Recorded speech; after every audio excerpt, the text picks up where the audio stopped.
And can everybody hear me okay? There's a panel for questions. Okay. So my audio is a little echoey. I'm just going to introduce real quick. I'm not sure how to fix that. The other audio should be better. But thank you for attending the webinar today, the Can API, what it is, or what is it and why should I care? In our interactions with people, we found that they have a lot of questions about what Can is, what it can do for them, and why it's really an important technology, how they can leverage it, and all of these questions. So we're glad and excited to be joined by Andy Whitaker of Scorm.com. They're kind of one of the leading forces behind the Can API. And I'm going to turn it over to him, and he's going to go over a few things, and then we'll have one of the product developers, our VP of Technical Operations here at CallidusCloud for the Learning Division, who actually worked on the implementation of this technology. Kind of explain how you can take advantage of it and more of the technical stuff. So with that, I'm going to turn this over to Andy.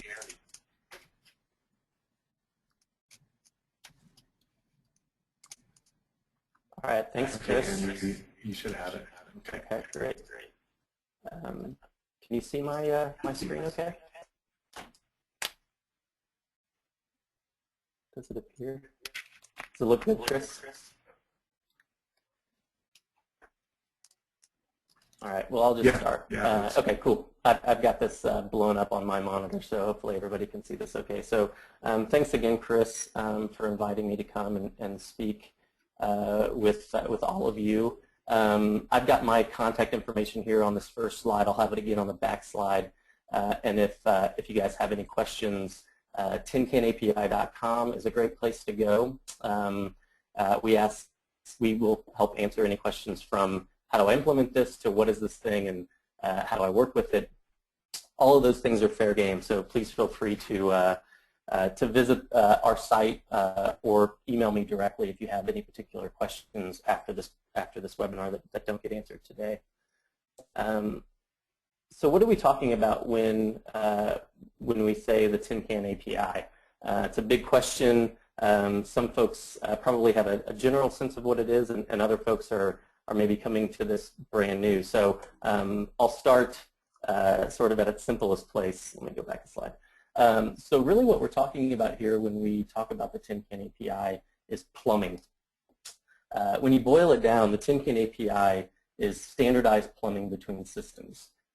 It enables systems to speak to one another using a shared language. So this enables a lot of interesting things that we'll get into in today's webinar. So if the Can API is integrated with an activity, and we'll get into a few of those examples of Can activities here today, the activity can issue records of experience or Can statements to any system that also supports the Can API. And support in this context, what we mean by that is that the system that is receiving the statements contains a learning record store, and that might be a concept that you guys have heard about already. If not, we'll dig into what a learning record store is and why it's important within the ecosystem of the Can API a little bit later. Systems on the receiving end of the Can API could be an LMS. It could be a talent management system. It could even be just a standalone learning record store. So with the Can statements being such a fundamental component of the Can API and really what's being sent between these technologies, I wanted to start there and give you guys a few examples of what we're talking about when we say a learning record or a Can statement. This is a Can statement. In its simplest form, when you boil it down, Can statements are I did this statements. It includes a noun, the I. In this case, it might be Andy.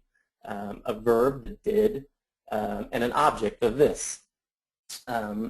So with this very simple statement structure, I think you can begin to imagine the types of experiences that can be tracked utilizing the Can API in this simple statement structure. A few examples of those just for the sake of having these up front, and we'll get into these a little bit more as well as we work through the webinar. You know, an example of this could be Andy presented a Can API webinar. Andy attended an e-learning conference. Andy resuscitated a CPR dummy. The statements are really the essence of the Can API, and so I wanted to spend a little bit of time on the front end quickly unpacking what that is, so that you can have that context as we move through you know, the rest of this overview. What I'll be walking you through today is first a brief history of how the Can API came to be, how it's different from what we currently have, and we'll be specifically comparing Can to SCORM. And I'll assume that all of you at least have heard of SCORM before, or have a bit of an understanding of what SCORM is. If you need more information about SCORM, for some reason you're not familiar with this interoperability standard, you can visit scorm.com and learn all about it there.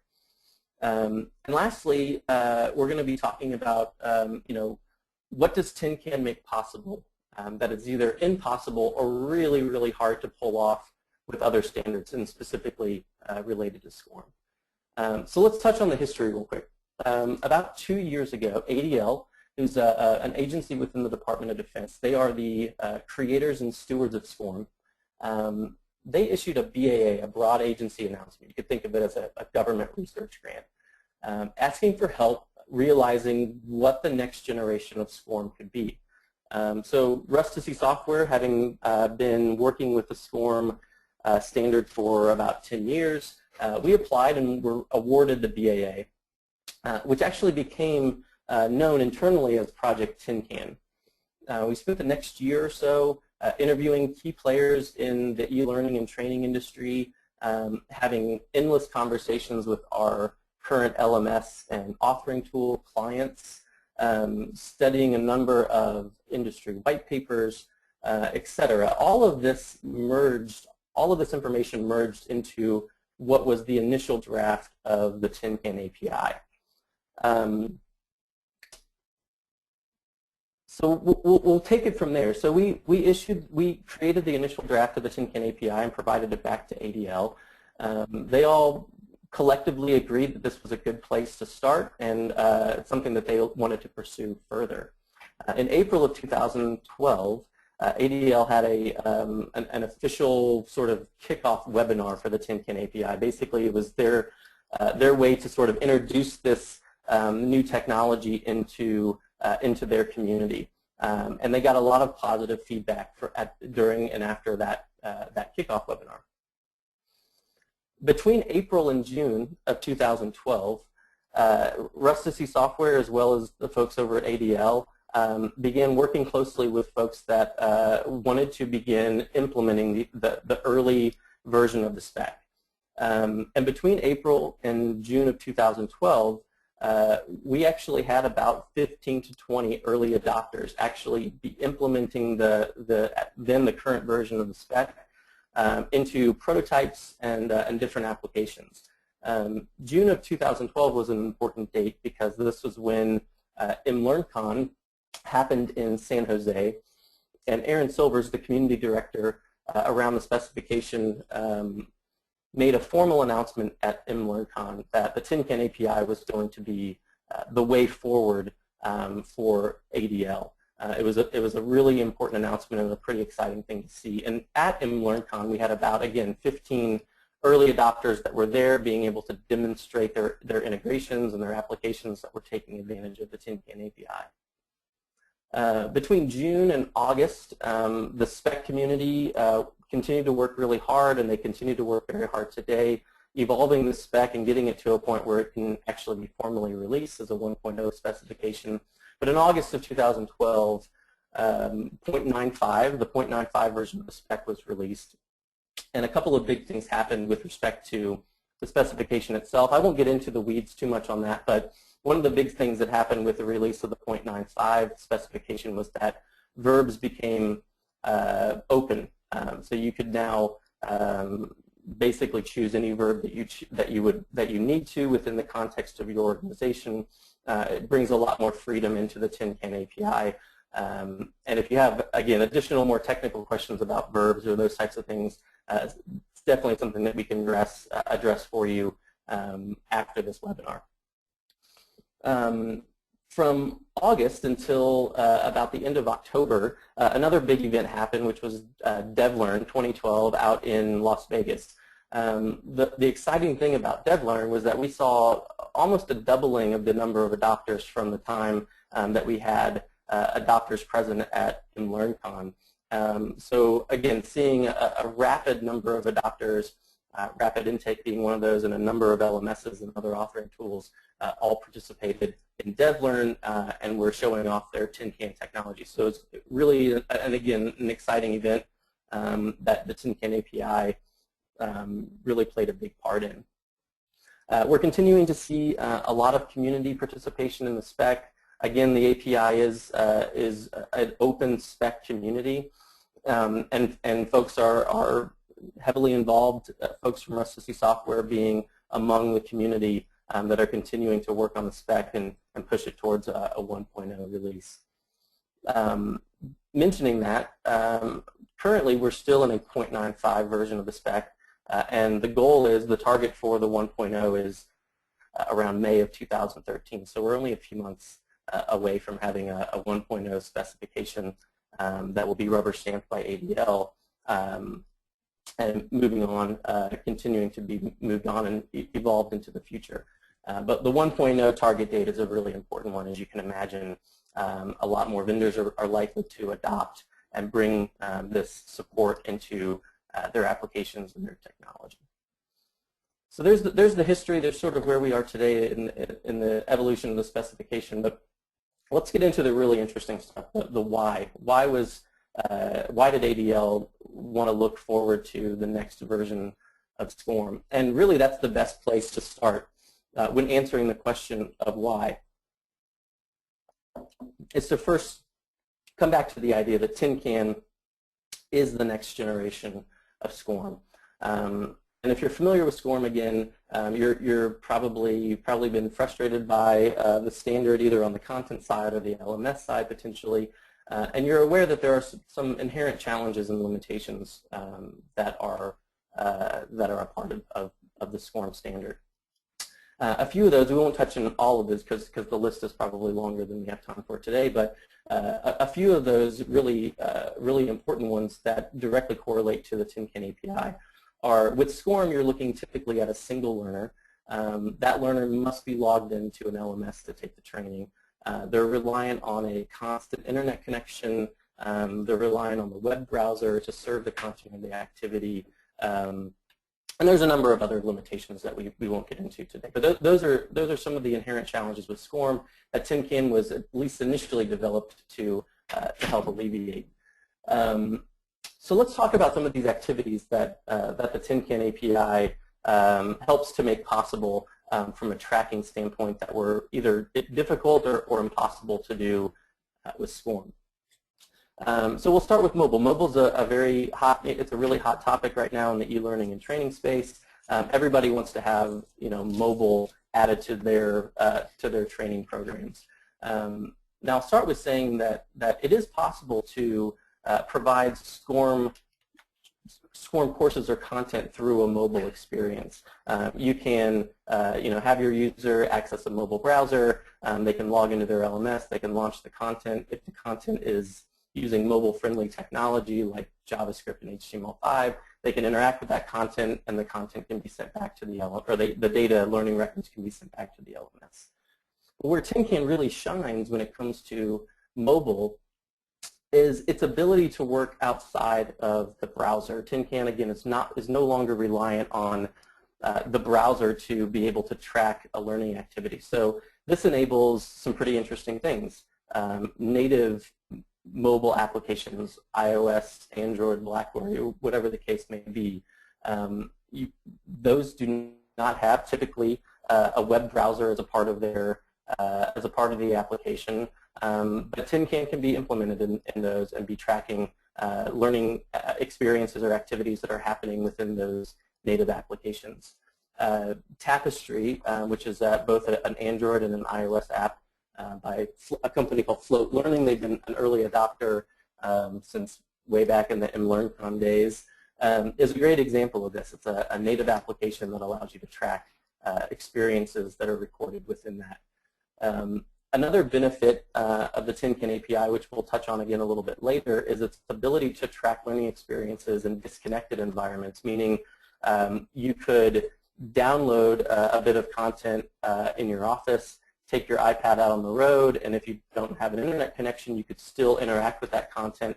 The content could be tracked by the API, stored locally, and then when the internet connection is resumed, you can send those statements back to the Learning Record Store. So another really interesting benefit of the Can API. Another activity that is now more easily able to be tracked via Can are simulations. Simulations historically have been taken advantage of mostly by the military, just because they're some of the only folks that can afford high fidelity simulations. However, we're seeing the cost of this technology dropping, and the ability to bring high fidelity simulations to both web and mobile applications. We're seeing more and more organizations that will be considering simulations as a part of their overall training suite. Now you can imagine importing a simulation into an LMS, trying to track activities using SCORM. It just doesn't really fit within that space. But within Can, because you're able to take it outside of the browser, you're not relegated to an LMS environment, and because of that simple structure of the statements that you saw earlier, you can begin taking advantage of simulations and tracking those back to your Learning Record Store, your LMS, etc. Another interesting activity that is now more easily tracked through the Can API are educational games. So let's shift for a little bit to the K through 12 world. iPads, as everyone knows, obviously internet connectivity within a school, more technology being integrated into the classroom. Teachers are being able to take advantage of these educational games to reinforce their teaching. Again, this is something like simulations that don't really fit well within a swarmy world, but fit very nicely in a Can world. So an interesting concept or idea that comes out of this is, think about a Can-enabled classroom. The devices that the students are using, be it a website or a mobile application, speaking Can, sending these real-time learning records to a dashboard, let's say, that's at the teacher's computer, and the teacher would be able to actually see the stream of statements coming in per student, and see potentially what students are having difficulties with what topics or which activities, and begin bringing that real world or real-time support back into the classroom to help Johnny answer or have, overcome his difficulty with fractions during that particular day or something like that. So again, another interesting activity that can be tracked with Can pretty easily. Tracking real-world activities is another thing that's incredibly difficult, if not impossible, to do with SCORM. Thinking about things like a registration for an e-learning or training conference, the registration system could be integrated with the API and issuing statements when you sign up to go to a particular session. You can see the stack of books to the right there. We've actually created a prototype that we'll see another screenshot of here in just a second, that allows you to scan the UPC code of a book that you just read, and it can generate a statement that sends back to the Learning Record Store that Andy read this particular book. Think about the ability to track the attendance of a student in a lecture series, let's say, and possibly the school, or there's a technological way to allow the student to check in when they get to that particular lecture. so tracking the attendance of students in a class, let's say. Let's come back quickly to a couple of really interesting concepts that Tin Can helps with. And the one you can see in front of you right now is the offline content, the ability to track offline content. This is something that a lot of people want to be able to do, but have found it to be incredibly difficult through SCORM. There are some organizations and folks out there, and we've tried this ourselves at Rustici Software to enable offline SCORM players and the like, and it's incredibly difficult to pull off elegantly and successfully. Tin Can enables this to now be a reality for applications that need to be taken offline, but then with an intermittent internet connection can be sending those statements back to a learning record store. So definitely is possible with Tin Can. And again, the fact that you're no longer relying upon a web browser, this opens up a world of possibilities with respect to the types of learning experiences or activities that you could implement within your organization, be it standalone simulations, native mobile applications, and the like. All of these become possible when you're able to step outside of a browser, which is not possible within a SCORM world. So when we're typically talking to folks, and I talk to a lot of people day in and day out about Tin Can, one of the concepts that seems to resonate with folks is this idea of layers. So we sort of have started this analogy of layers of sort of the Tin Can onion, and what we just went over is what we consider to be layer one. So it's relationship with SCORM and being the next version of SCORM or the next generation of SCORM. I'll go into the next 3 layers. There's 4 layers altogether, and we'll touch on these pretty quickly here. Layer 2 is this idea that everything is learning. This brings to mind, I think, a number of questions for us when you think about the learning that happens over the course of your normal day. We start to think about specific questions around that. So a few of these: what percentage of your learning happens within a SCO or within a formal e-learning environment? What percentage of your learning happens in a classroom? Again, we believe that learning happens everywhere, both formally and informally. And now with the Tin Can API, anything can be a trackable learning experience. A few examples of these, and we've mentioned some already, but watching a Khan Academy video could be a trackable learning experience. Attending a keynote presentation at a conference could be something that could be tracked. Being a mentor or mentoring someone else, writing a blog post, reading a book, making a mistake, all these things can now be tracked if the technology that you're interacting with is enabled with the Tin Can API. So let's look at a few examples of how this works. The first one that you're seeing to the top left is another prototype that we've been working on called the Bookmarklet. If you're familiar with technologies or websites like Pinterest, this is something that is very similar to that, where I can go to a particular web page, and if I found that page particularly informative or educational, I can click my I Learn This button, and we'll send a Tin Can statement back to the Learning Record Store that says, Andy experienced this particular web page. To the right, you're seeing actually a screenshot of the Tapestry application that I mentioned earlier.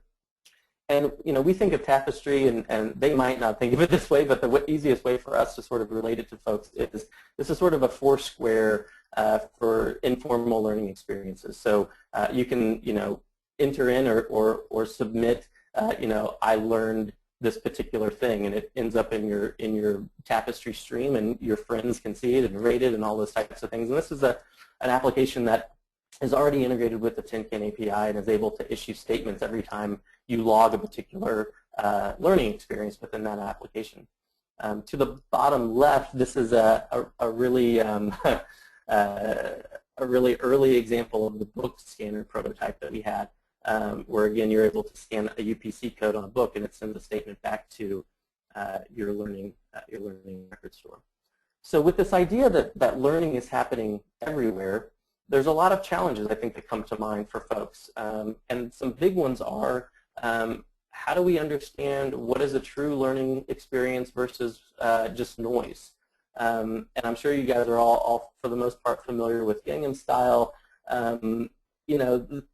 most of us probably would not be able to count the watching of the Gangnam Style video as a true learning experience. And we need systems to be able to understand. We need to build systems that are smart enough to understand what are learning experiences, valid learning experiences, versus things that are, again, just sort of noise in the system. However, but let's say that you are researching the effects of Western culture on Asian societies, let's say. In this case, the Gangnam Style video probably does become a valuable learning experience. So again, these challenges are things that we're aware of, and there's going to be smart people out there that are finding good solutions for this. Where there's challenges, there's also incredible opportunity. People are going to be getting access to a huge amount of data when many systems are speaking tin can across the board. And these are going to help answer some really vital questions to organizations that we haven't been able to easily answer before. A few of those, just for sake of example, are, how do people like to learn? What learning paths do the most effective performers in your organization take? The flip side of that, what learning paths are the least effective? Who is good at the skill of learning? What are people unexpectedly choosing to learn about, and how might that affect your organization's learning programs? These are all things that Tin Can helps us become or find answers for. It's going to take some work. Tin Can is not the magical answer for all these questions to become answered, but it definitely allows us to collect the data that's necessary to answer these questions. So let's move on to layer 3. Layer 3 is the freeing of data. In a swarm world, typically what happens is that you take your course and the data goes into what you might think of as the black hole of your LMS and rarely sees the light of day again. In a Tin Can world, the data is required to be accessible and portable. So this brings us back to the idea of the learning record store, the LRS, that I mentioned earlier. These diagrams sort of show how the LRS can be orientated within your particular learning environment. So we'll sort of walk through each of these and describe them for you. To the top left, you're seeing an LRS that is a standalone LRS.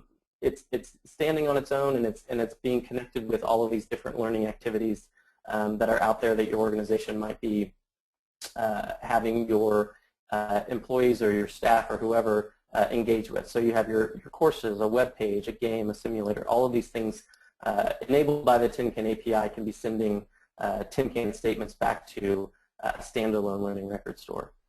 The learning record store can then, because of the ability to be the data to be portable, the learning record store can then send these learning records back to the LMS, to multiple LMSs, to a reporting tool, so that you can actually start making sense of all of this data that's coming in. It's a really important component of the Tin Can API, is this ability to move data around very easily. The diagram on the bottom shows what I believe to be how most LMS companies or vendors or creators will be integrating the Tin Can API into their systems.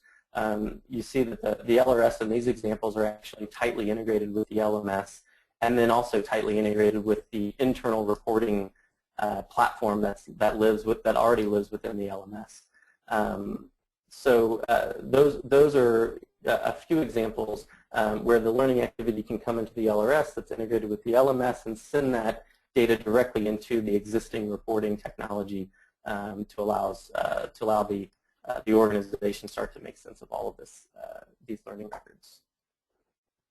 Another thing that the portability or the accessibility of data enables is this idea of consolidated LMSs. We talked to a lot of organizations that have multiple LMSs within their organization, and they're all trying to figure out a way to merge all of this data into a central repository to start making sense of all of this sort of disparate LMS data that's out there. If these LMSs have Tin Can support or are integrated with the Tin Can API, all of that data could come to a central LRS where you could begin to make sense of the data that's coming in through all of these various LMSs. Training data portability, again, is really interesting and starts to bring up some interesting concepts in our minds, at least. The ability for personal training records to be portable lends itself to this idea that we've been kicking around now for a little while, which we refer to as the personal data locker. So this is the part in the webinar where you sort of close your eyes and imagine a day in the future when a learner actually controls their own learning records.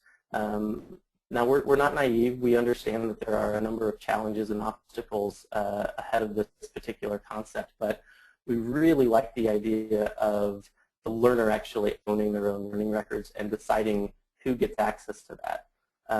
So for sake of example, Andy might be taking a required course through through my organization, and instead of those learning records first coming to the organizational LRS, they would be sent to my personal data locker, and I would permiss my organization to read those specific learning records.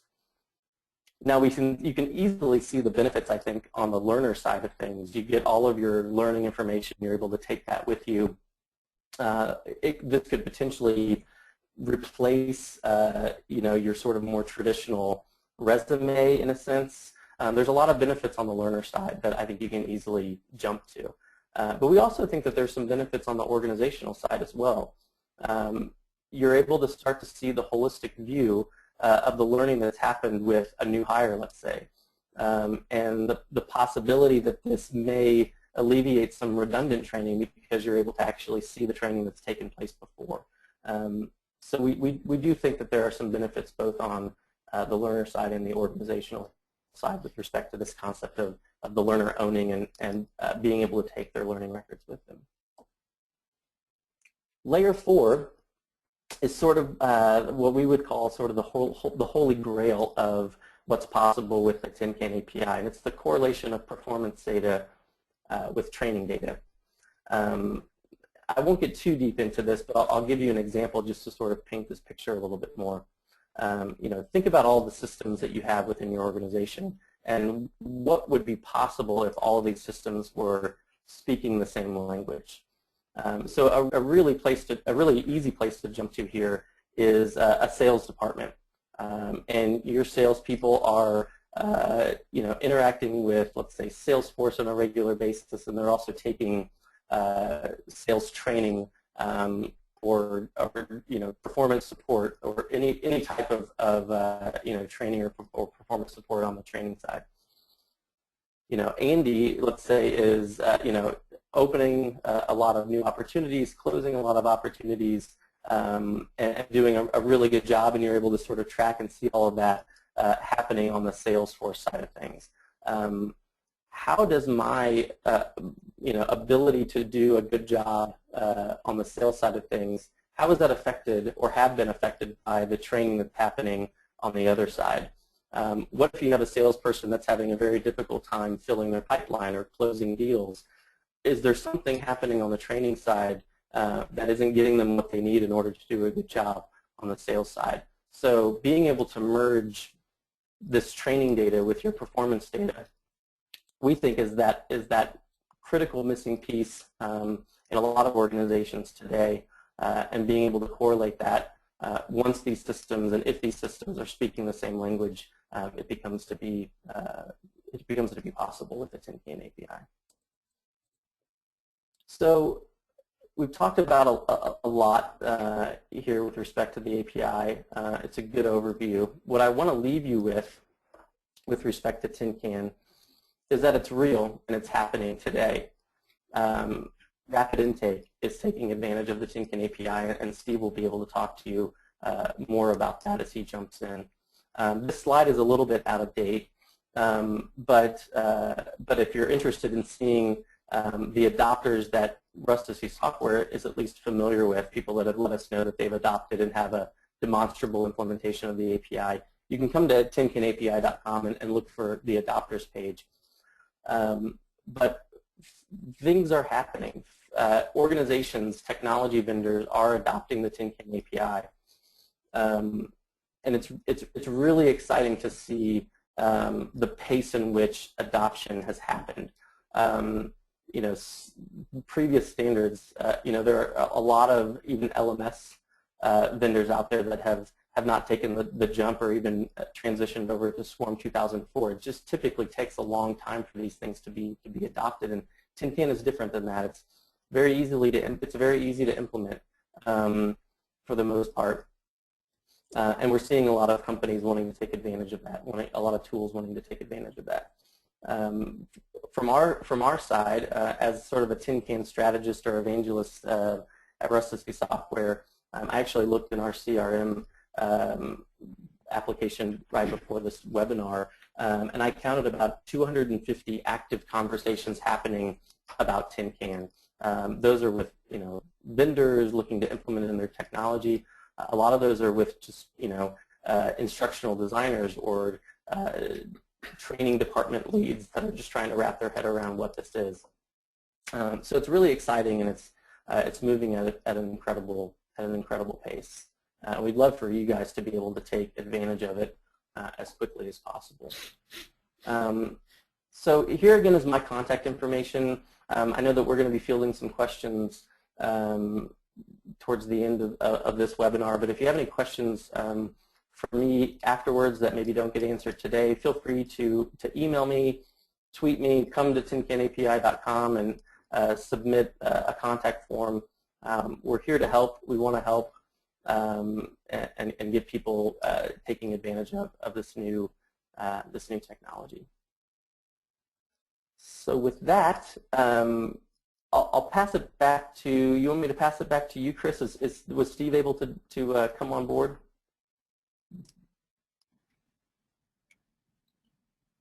I believe Steve should be on board now. Okay. Yeah, I'm here. Okay, great. Let me get this over to Steve real quick.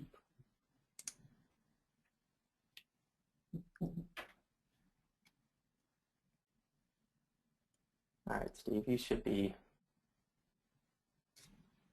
Yeah, there we go. Okay. All right, thanks, Andy. Appreciate this opportunity to just take a few moments. As has been mentioned, my name is Steve Hancock. I'm the Vice President of Technical Operations at CallidusCloud Learning, and CallidusCloud Learning really consists of two products you've probably heard of, Litmus and Rapid Intake. And so what I want to do in just take a few minutes and introduce how we have adopted Tin Can, and then I want to present a scenario that we ran into where Tin Can really saved us, where we were trying to resolve a situation, and the Tin Can specification has really helped us out. So first, as I mentioned, CallidusCloud Learning consists of Litmus. Litmus is the LMS, and so I just want to mention what that supports. Currently, Litmus, as an LMS, supports Tin Can by including the LRS. As Andy mentioned, this is one way to do it, including the LRS within the LMS, which we had already developed. And so Litmus provides that support for Tin Can packages and the communication that happens. Rapid Intake is more the authoring tool side. So Litmus being the LMS side, Rapid Intake the authoring tool side, and any tools that support the authoring environment. So our current support of Tin Can and Rapid Intake is with our mobile courses that are specifically using our mLearning Sync product. I'm going to talk about that in just a minute, as that's part of the scenario I'm going to present. So it was mainly, we first implemented this with mobile. And then just recently, we have started supporting Tin Can from the desktop side. So just to give you an idea of our approach to this, I'm very familiar with SCORM, and so I understood a lot of the limitations, many of those which Andy has addressed that SCORM had.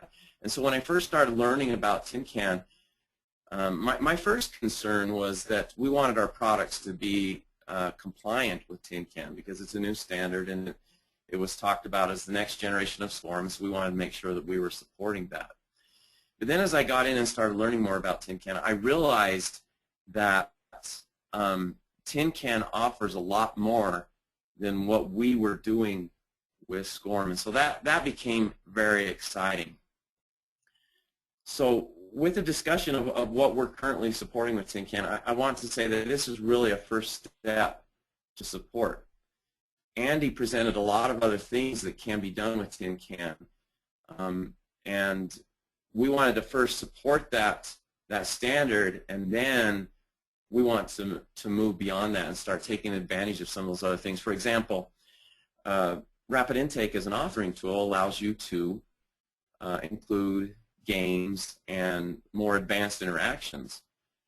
Well, it's really difficult to decide how to track those things with SCORM, but with Tin Can we can do that easier. And so those are some of the things we'll begin to target as we move forward with Tin Can.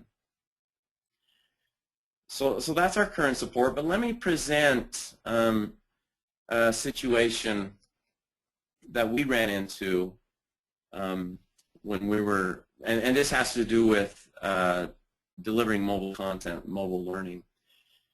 So about a year and a half, 2 years ago, we decided we needed to get our authoring tool developing mobile content so that learners could take courses on an iOS or an Android device.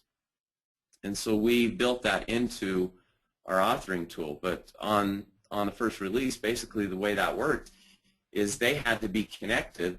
They used their browser on their mobile device, like Andy described, and they connected to the LMS to that browser. And they had to maintain a constant connection in order for the data to be passed to that LMS.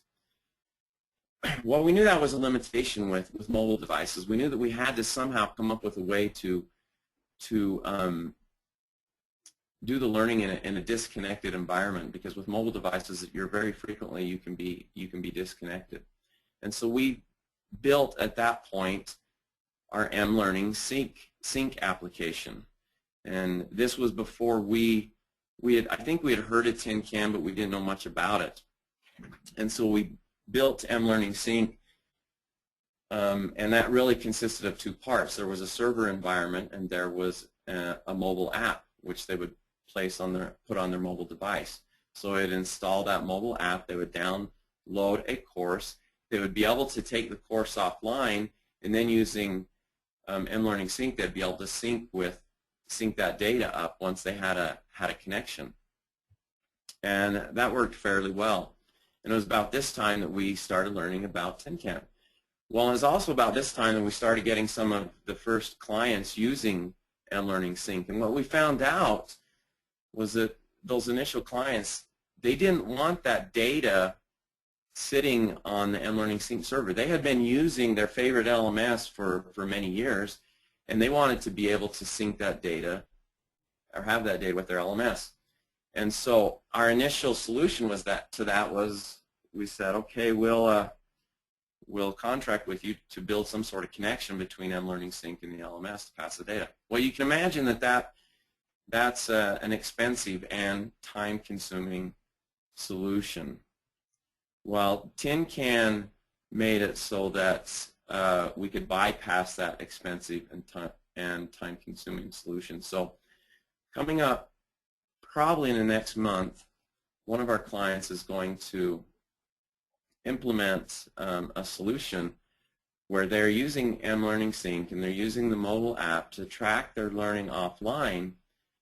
But then when they're connected, when they have a connection, they're able to sync. We use Tin Can to sync with their favorite LMS. In this case, it happens to be Litmus. So as long as the LMS supports Tin Can, we're able to sync that data. That way they don't have to look at mLearning Sync to see their data. They can look at the LMS, which they are comfortable with. And so that allows us to solve that problem using the tin can specification, and now that same solution can be used for any LMS that supports tin can. So there's one example where the tin can specification really helped us out in solving a solution for a client. And as I mentioned, we are just at the initial phases of implementing this, and we see, as Andy has talked about, we see a lot of other areas where we can advance what we're doing using tin can to better report learning that is happening within your own organization. So I think with that, I will now turn the time back over to Chris, and I believe we'll address some questions.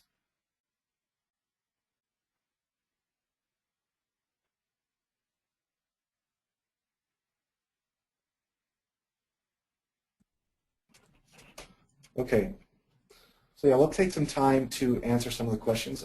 First, I want to say thank you to Andy and Steve for presenting some of that information. It's always helpful to just understand a little bit better about what we're able to do.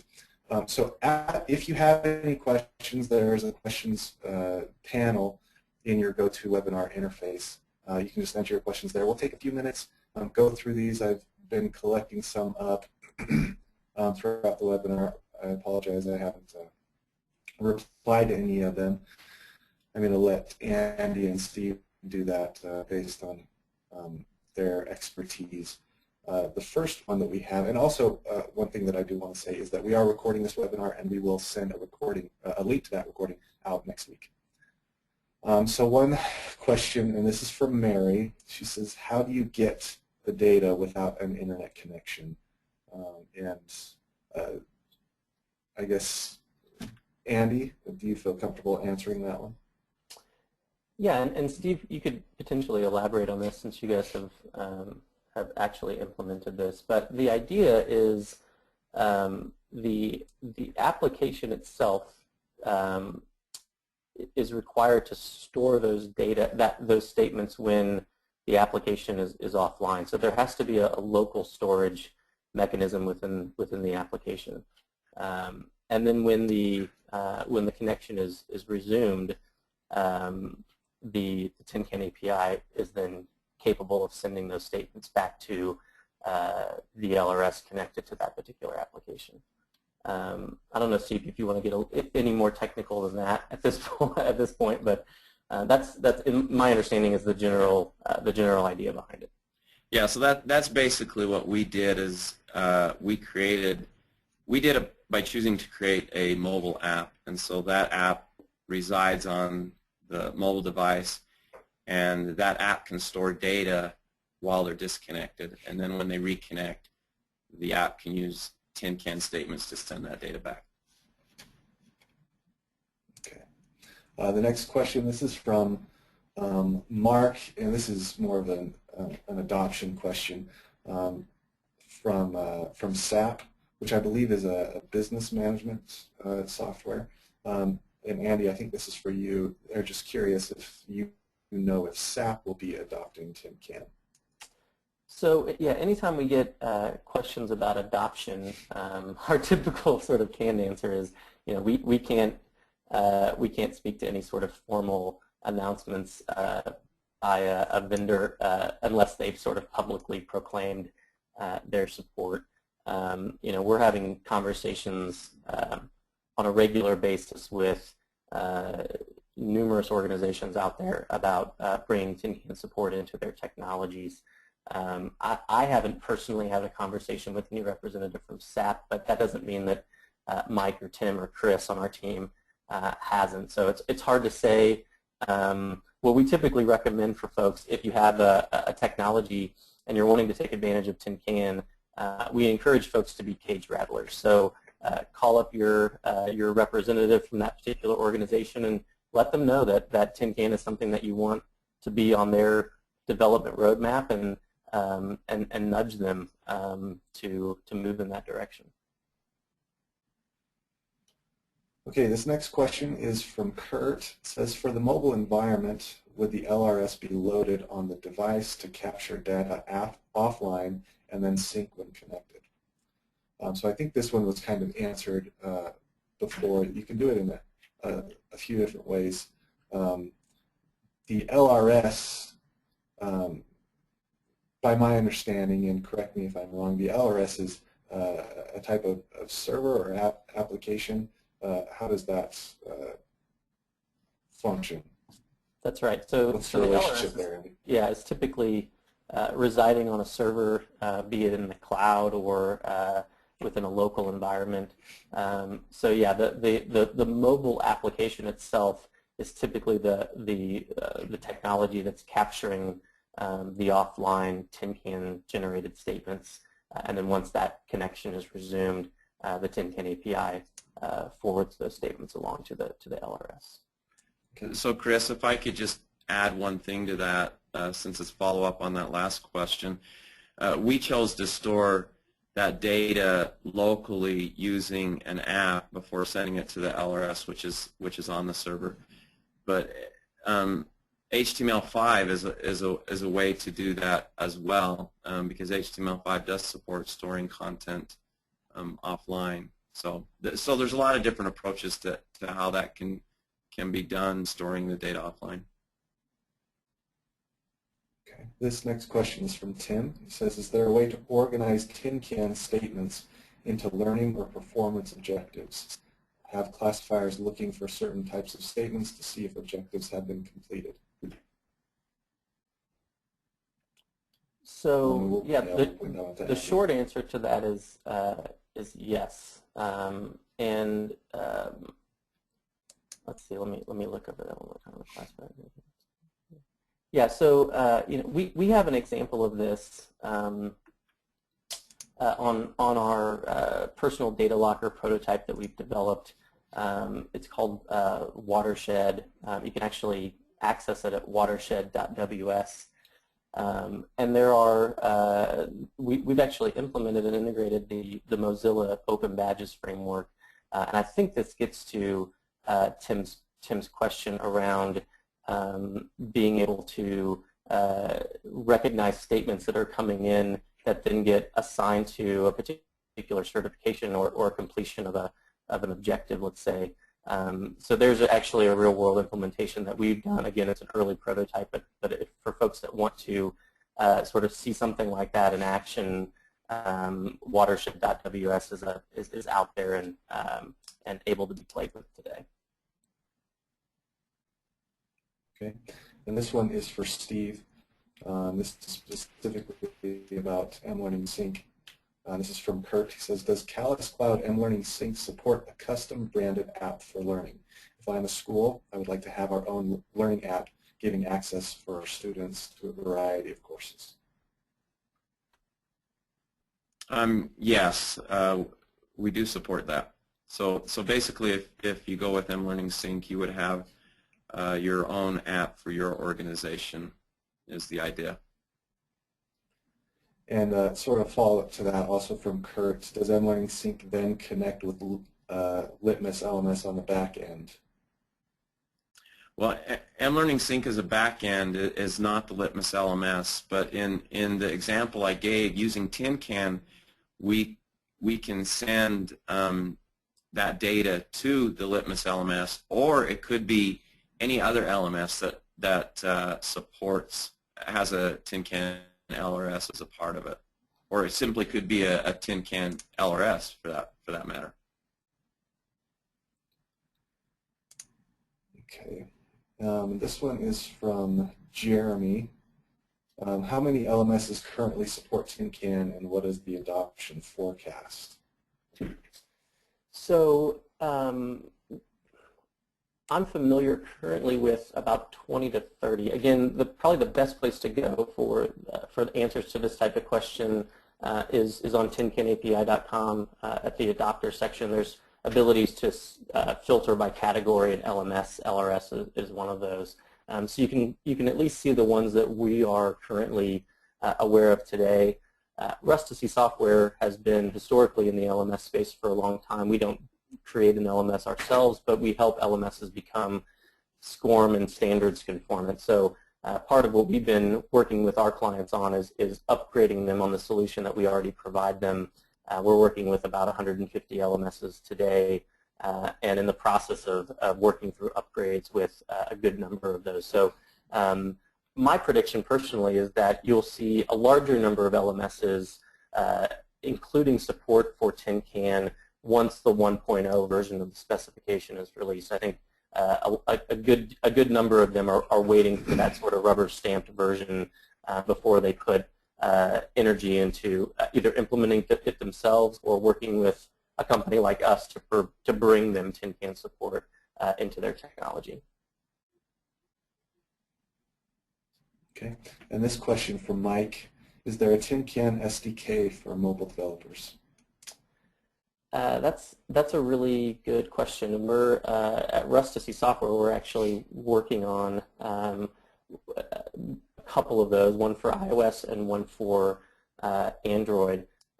So if you have any specific questions about the things that are in our pipeline today, feel free to visit tincanapi.com and submit a question or some feedback in the comment form, and you'll likely hear directly from me on that. Okay. And this one from Peter, and this one may be best for Steve to talk about. Says, would you be able to address an environment where the mobile device is not allowed to have a direct internet connection, but rather the training needs to be loaded onto the device via a desktop connection? So when plugged into their computer, loading the courses on that way. I'm not sure I completely understand the question. As far as situations where you're in a disconnected environment, there's probably a lot of situations like that. On a plane, for example, is probably the most common one when you're traveling. And so the scenario we talk about with mLearning Sync is you're taking a course on your desktop. You've got to go catch a flight. You're not done with it. You open your phone or your iPad or whatever it is, and you download that course, and then you go catch your plane. While you're on your plane, you start it up again, and it starts off where you left off, continues on, recording the data, and then once you're connected again, you can sync it back. Hopefully that answers the question. I think the question was focused around putting training on devices that will never have an internet connection, but you connect them to the computer, download the app, and then getting your content on from there. Oh, I see.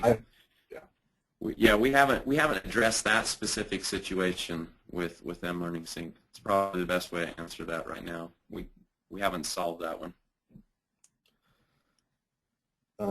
But I guess another way to follow that up is with the Tin Can technology, something like this is theoretically possible. It's something that can be done. It's just kind of working out the details of exactly how we want to address it. But yes, the offline recording it's still possible through using Tin Can. Let's see here. So this is from Suzanne. She said, how does Tin Can deal with interfacing with SSLs and non-public information?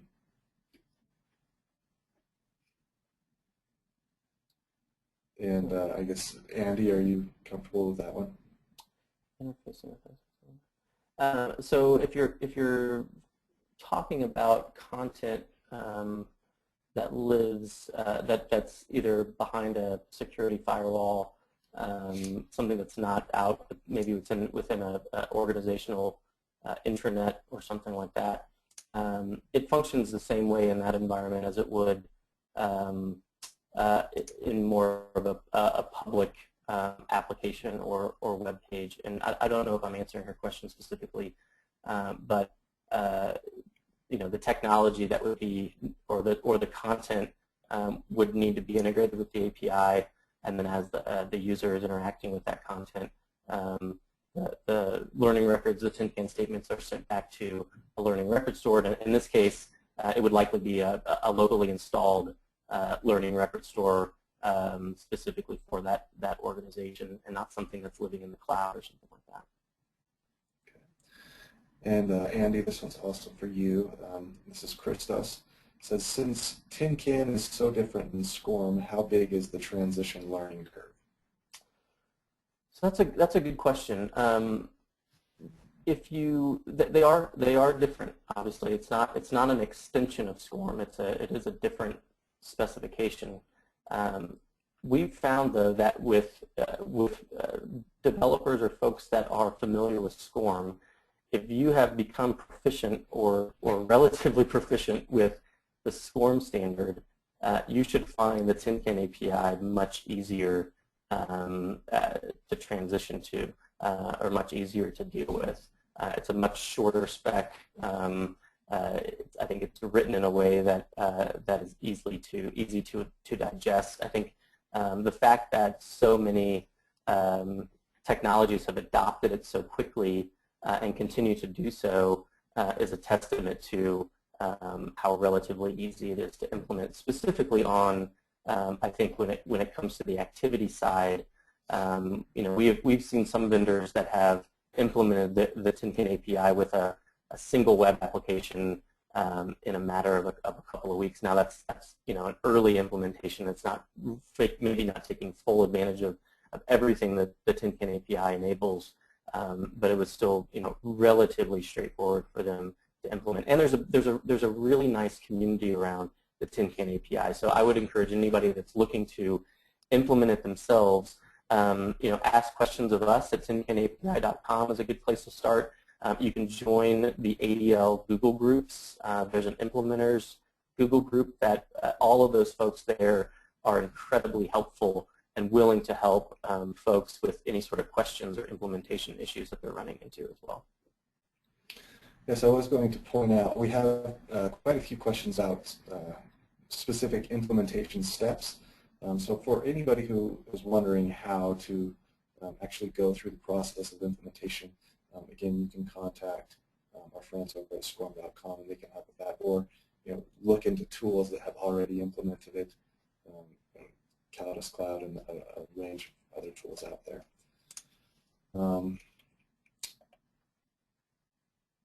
This one's for Andy, and this is from Stephen. He says, how portable is the Tin Can data with open verbs? Are there best practices for what verbs to use to make the data more portable or more understandable by other systems? Yeah, so that's a very good question, and is something that continues to be addressed in the spec community. When they decided to make verbs open, 0.95, that interoperability or the systems being able to understand each other was something that they grappled with quite a bit. ADL still has a core set of verbs, and if you're able to find, and you can find it through tincanapi.com or through a Google search, you may be able to find sort of the wiki space that all of the spec documentation, where all the spec documentation lives. There's a companion document that talks specifically about the core verbs that were a part of the initial version of the spec. I think there's 6 or 8 of those.